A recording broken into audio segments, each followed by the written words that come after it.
আজ আমরা দেখব কী করে ডাইরেক্ট স্পিচ এবং ইনডাইরেক্ট স্পিচ চেঞ্জ করতে হয়।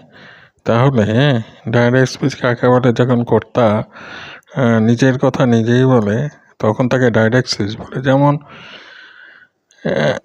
it shows the exact words spoken by a person, or we use quotation mark here. Example, she said, I am happy. She said that. When we transfer this to the indirect speech, then it reports that someone said without using the exact words. Quotation marks are not used. Direct speech means use of quotation marks, or indirect speech means no quotation marks is used. যেমন she said, I am happy.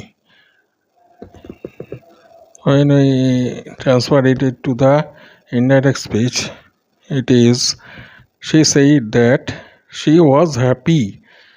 তাহলে এখানে আমরা change করলাম indirect